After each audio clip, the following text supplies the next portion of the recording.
बहुत बहुत स्वागत है आप सभी का। मैं हूं आपके साथ नहीं शुरू करते हैं बड़ी खबरों की ओर। यूपी के गोंडा से एक बड़ी खबर आ रही है। नंदी नगर विद्यालय में शोभा यात्रा निकाली गई। शोभा यात्रा में शामिल कैंसरगंज सांसद ब्रजेश भूषण शरण सिंह हर साल के भांति इस साल भी विशाल शोभा यात्रा निकाले। यह शोभा यात्रा नंदी नगर के होते हुए अयोध्या राम जन्मभूमि की परिक्रमा करते हुए यह यात्रा समाप्त की जाएगी। इस यात्रा में कई जिलों में लोग शामिल रहे। पत्रकारों से बात करते हुए कैंसरगंज सांसद और ब्रजेश भूषण शरण सिंह ने पक्ष पर जमकर निशाना साधा। राहुल गांधी के पदयात्रा पर लेकर भी निशाने साधते हुए उन्होंने बताया कि उनकी न्याय यात्रा का भी अब महत्व समाप्त हुए थे सन 1950 में। तब से आज ही के दिन एक शोभा यात्रा निकलती है और उसी शोभा यात्रा में शामिल होने के लिए आज देवीपाटन मंडल के गोंडा, बहराइच, श्रावस्ती, बलरामपुर, बस्ती, फैजाबाद के कार्यकर्ता यहाँ पर मौजूद हैं। चूँकि संख्या को सीमित रखना है और इसमें अभी माननीय मुख्यमंत्री जी का कार्यक्रम इस समय चल रहा है, तो व्यवस्था की दृष्टि से उनके जाने के बाद हम लोग यहाँ से निकलेंगे और क्षीरेश्वर नाथ जो भगवान शिव का मंदिर है वहाँ से यात्रा प्रारंभ होगी और पूरे रामकोट और राम जन्मभूमि की परिक्रमा करके इस यात्रा का समापन हो जाएगा। ये शोभा यात्रा प्रतिवर्ष निकलती है। सांसद जी में कितनी संख्या में लोग हैं शोभा यात्रा में? देखिए, इसमें एक लिमिट रखना है संख्या का, इसलिए 5000 संख्या हमने अनुमानित की थी, चिन्हित की थी कि 5000 लोग ही चलें, क्योंकि एक सीमित संख्या में रहना है। क्योंकि अयोध्या में अभी बहुत कुछ निर्माण कार्य चल रहा है, तो किसी प्रकार का अवरोध ना हो, इसलिए एक घंटे का मात्र का ये कार्यक्रम है।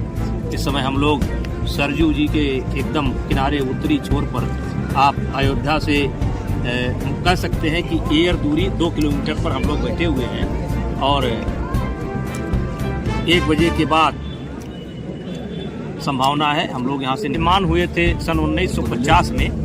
तब से आज ही के दिन एक शोभा यात्रा निकलती है और उसी शोभा यात्रा में शामिल होने के लिए आज देवीपाटन मंडल के गोंडा, बहराइच, श्रावस्ती, बलरामपुर, बस्ती, फैजाबाद के कार्यकर्ता यहाँ पर मौजूद हैं। चूँकि संख्या को सीमित रखना है और इसमें अभी माननीय मुख्यमंत्री जी का कार्यक्रम इस समय चल रहा है, तो व्यवस्था की दृष्टि से उनके जाने के बाद हम लोग यहाँ से निकलेंगे और क्षीरेश्वर नाथ जो भगवान शिव का मंदिर है वहाँ से यात्रा प्रारंभ होगी और पूरे रामकोट और राम जन्मभूमि की परिक्रमा करके इस यात्रा का समापन हो जाएगा। ये शोभा यात्रा प्रतिवर्ष निकलती है। सांसद जी में कितनी संख्या में लोग हैं शोभा यात्रा में? देखिए, इसमें एक लिमिट रखना है संख्या का, इसलिए 5000 संख्या हमने अनुमानित की थी, चिन्हित की थी कि 5000 लोग ही चलें, क्योंकि एक सीमित संख्या में रहना है। क्योंकि अयोध्या में अभी बहुत कुछ निर्माण कार्य चल रहा है, तो किसी प्रकार का अवरोध ना हो, इसलिए एक घंटे का मात्र का ये कार्यक्रम है। इस समय हम लोग सरजू जी के एकदम किनारे उत्तरी छोर पर आप अयोध्या से कह सकते हैं कि एयर दूरी 2 किलोमीटर पर हम लोग बैठे हुए हैं और 1 बजे के बाद संभावना है हम लोग यहाँ से निकलेंगे और साधु संतों के नेतृत्व में एक ये उत्सव मनाया जाता है, उसमें हम लोग शामिल। सांसद, जिस तरीके से कांग्रेस ने राम मंदिर प्राण प्रतिष्ठा कार्यक्रम का निमंत्रण भेजे, उसके बाद लगातार कांग्रेस के नेता एक के बाद एक इस्तीफा दे रहे हैं। आज मिलिंद देवरा जो 55 साल का रिश्ता खत्म करके उन्होंने कांग्रेस छोड़ दिया। देखिए, जाको प्रभु दारुण दिखलीना ताकि मत पहले हरलीना।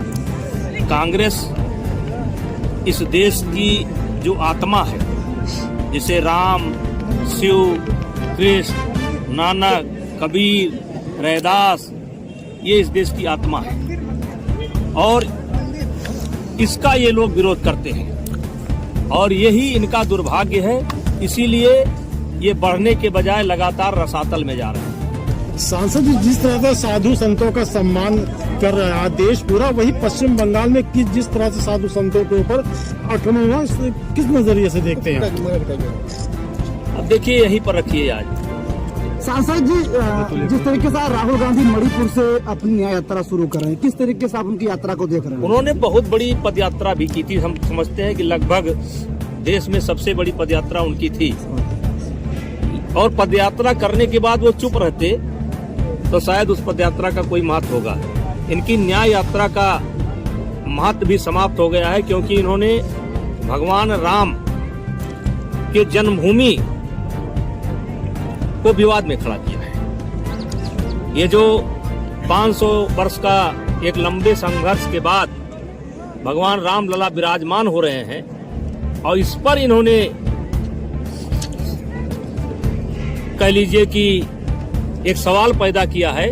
तो ये चाहे जितनी न्याय यात्रा करें और चाहे जहां से करें, इनको कुछ मिलने वाला नहीं है। 2024 में कोई वैकेंसी खाली नहीं है।